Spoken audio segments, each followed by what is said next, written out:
है तो सदा काल का मित्र तो कोई बनता नहीं है, कोई भी मनुष्य आत्मा।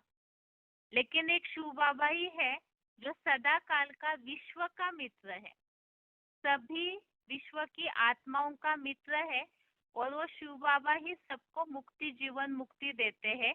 अर्थात और जो दुनिया वाले हैं वो तो धोखा दे देते हैं मित्र, लेकिन शिव बाबा सदा काल का, क्योंकि इस सृष्टि पर सदा कायम है, तो सदा काल का मित्र भी है। ऐसे ही उत्पत्ति करता भी शिव बाबा ही है। कैसे? तो इस दुनिया में जितने भी और धर्म पिता है वो तो टिकते नहीं, लेकिन एक शिव बाबा ही है जो परम धाम से इस सृष्टि पर आते हैं, साकार में प्रवेश करते हैं। तो प्रजापिता अर्थात मुकर्रर तनधारी के द्वारा इस मनुष्य सृष्टि की उत्पत्ति की शुरुआत करते हैं। और विनाश भी है शिव बाबा। कैसे? तो इस दुनिया में जितने भी धर्म पिताएं आए तो उन्होंने धर्मों की स्थापना तो की, लेकिन पुरानी रीति रिवाजों का, पुरानी धारणाओं का विनाश करने की क्षमता किसी मनुष्यों में, देहधारी जो धर्म पिता है वो भी मनुष्य है, उनमें नहीं थी। तो दुनिया में मिक्सचरिटी बढ़ते गई। लेकिन एक महादेव ही है जिसके नाम के आगे हर हर बम बम लगाया जाता है, तो वही एक है जो पापों का हरण करता है और सारी दुनिया के पापों को भी भस्म करता है और सारी दुनिया से ऐसा विस्फोट करा देते हैं जो सृष्टि से बुराइयों का विनाश हो जाए। ऐसे ही साकार गोदाम, शिव बाबा निर्मित समुचित जड़ चेतन सृष्टि का साकार गोदाम। ये गोदाम शब्द से हो सकता है कईयों को इसकी स्पष्टता न समझ में आई हो। गोदाम अविनाशी मानवीय अश्वत्थ वृक्ष का बीज हो, जो श्लोक में लास्ट वाक्य भावार्थ में है कि इस जड़ और चेतन सृष्टि का शिव बाबा ही अविनाशी गोदाम है। गोदाम अर्थात पॉइंट में तो जो बात शिव बाबा ने बताई, जो पॉइंट हमने देखा, जैसे सारी सृष्टि जब खाली हो जाती है, इस सृष्टि में कोई भी नहीं बचता है, तो उस समय कुछ ना कुछ समय के लिए सभी को रंगमंच छोड़ना पड़ता है, लेकिन एक शिव बाबा ही है अर्थात अव्यक्त मूर्तिना, जो इस सृष्टि पर कल्पादो और कल्पक्षय, कल्प के अंत में वही महाकाल बन के बचता है और कल्प की शुरुआत करने के लिए वही अव्यक्त मूर्तिना निमित्त बनती है, जिससे सारा ये सृष्टि वृक्ष उत्पन्न होता है। तो 20 ऋजामी के अनुसार नंबरवार ये सब प्राणियों को वही सृष्टि के आदिकाल से छोड़ना शुरू हो जाता है। गोदाम अर्थात ये पॉइंट तो हमने इसमें उल्लेखित नहीं है, लेकिन सिर्फ समझने के हिसाब से उदाहरण के तौर पे बताया जा रहा है। गोदाम अर्थात जैसे कहीं स्टॉक इकट्ठा करके रखते हैं, अनाज का स्टॉक हो, कोई भी चीजों का स्टॉक हो, तो जो स्टॉक रखने की जगह है वो गोदाम है और वहां से फिर सप्लाई किया जाता है माल। इसी तरह से शिव बाबा ही अविनाशी गोदाम है, इस सृष्टि पर वो सदा कायम है, तो सारी आत्माएं अंत में उनमें मन बुद्धि से समा जाती है और फिर नई सृष्टि के शुरुआत में ये शिव बाबा ही अव्यक्त मूर्तिना के द्वारा नई सृष्टि की शुरुआत करते हैं। तो एक एक करके आत्माओं को नई सृष्टि में छोड़ा जाता है। तो इसीलिए वो जैसे बीज से वृक्ष उत्पन्न होता है, धीरे धीरे पहले 2 पत्ते निकलेंगे, फिर 4, फिर थोड़ा तना निकलता है, थोड़ी टालियां निकलती है। तो इस तरह से ये शिव बाबा ही अविनाशी गोदाम और बीज है जिससे सारे सृष्टि वृक्ष का विस्तार होता है।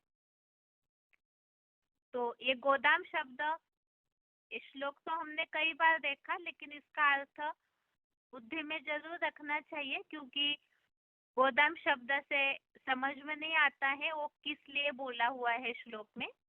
और ऐसे ही ये जो बात आई कि सृष्टि पर सदा काल कायम कोई चीज नहीं है सिवाय शिव बाबा के, तो शिव बाबा ही जो कालों का काल महाकाल है, उसको कोई काल नहीं खा सकता, महामृत्यु का समय भी। तो सभी अपने शरीर रूपी वस्त्रों को छोड़ दे, लेकिन वो अपने शरीर रूपी वस्त्र का भान यहाँ ही भूल जाता है।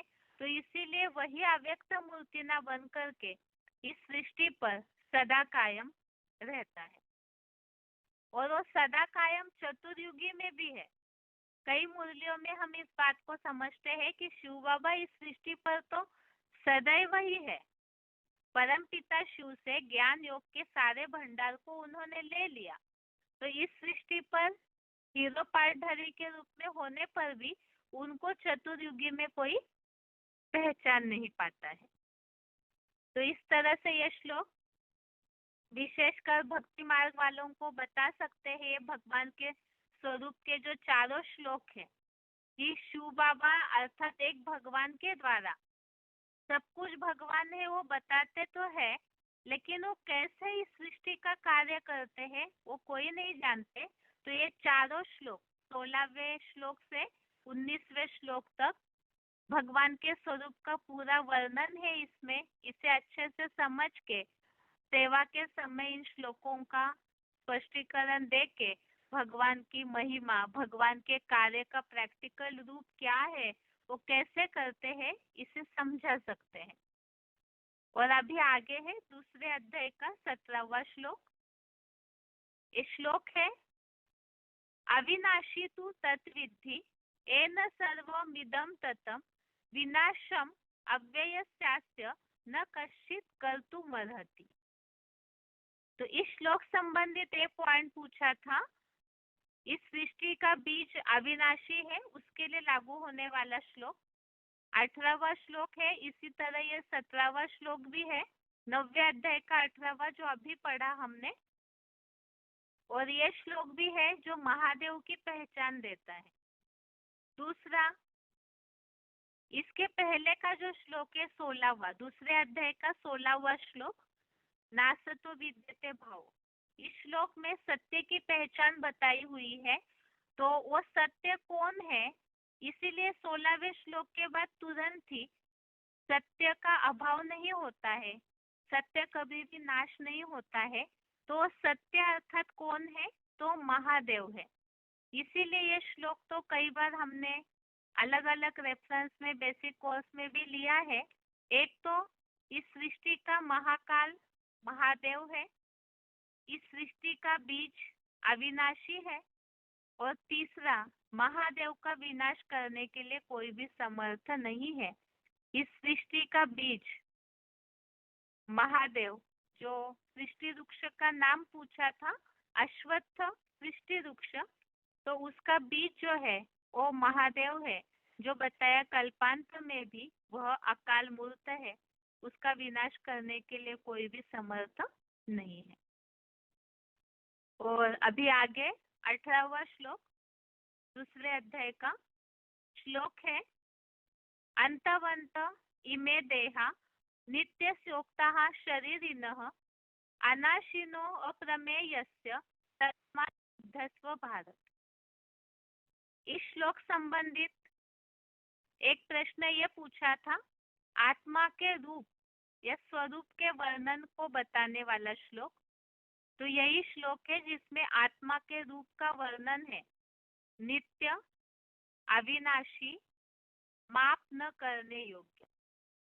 तो यहाँ श्लोक में भी शब्द आया हुआ है नित्य। दूसरा, अनाशिनः अर्थात अविनाशी, और आत्मा अति सूक्ष्म है, अनुरूप।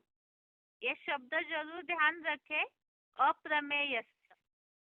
इस श्लोक संबंधित जो पॉइंट हमने सुना था क्लिप 2468 नंबर का,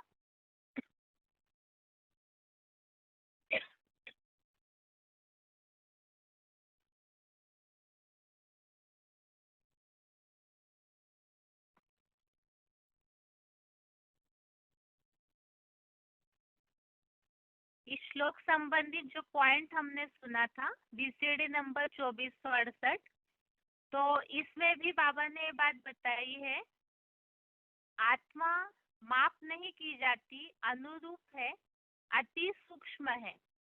तो उसके लिए बाबा ने ये बताया था कि उसे योग अभ्यास से महसूस किया जा सकता है। अप्रमेय अर्थात आत्मा का नाप नहीं किया जा सकता। ये श्लोक इस हिसाब से बहुत महत्वपूर्ण है आत्मा के रूप के लिए। आत्मा बिंदु है, बिंदु की लंबाई, चौड़ाई, मोटाई कैसे नापेंगे? तो इतनी सूक्ष्म है जो उसको माप किस चीज का नहीं कर सकते, जो बहुत सूक्ष्म है, महीन है, उसे लींची टेप से नाप नहीं सकते। तो इसीलिए ये शब्द महत्वपूर्ण है, अप्रमेय। जैसे 8वें अध्याय का जो 9वां 10वां श्लोक है, उसमें आत्मा अणु से भी अति सूक्ष्म है, ऐसा उल्लेख है। इसी तरह अप्रमेय, माप न करने योग्य। दूसरा इस श्लोक संबंधित ये प्रश्न पूछा था, भगवान युद्ध करने के लिए अर्जुन को क्यों प्रेरणा दे रहे इस श्लोक में कि अतः है भरतवंशी धर्म युद्ध कर। क्यों? क्योंकि आत्मधर्म ही अविनाशी है। आत्मा अविनाशी है, मूल रूप में आत्मा का धर्म है कि वो नाश नहीं होती है आत्मा। तो इसीलिए धर्म युद्ध में शरीर भले नष्ट हो जाए, आत्मा का कोई कुछ नहीं बिगाड़ सकता, आत्मा का अस्तित्व कभी खत्म ही नहीं होता, इसीलिए धर्म युद्ध कर।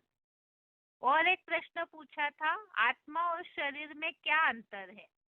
तो आत्मा नित्य अविनाशी है, सदैव रहती है, आत्मधर्म ही अविनाशी है। और देहधारी आत्माओं के ये शरीर चतुर्युगी के जन्म जन्मांतरों में भी नाशवान कहे हैं। तो इस हिसाब से आत्मा के लिए ये श्लोक महत्वपूर्ण है। और आज के टेस्ट में पूछे हुए प्रश्नों के उत्तर यहाँ पूरे हुए।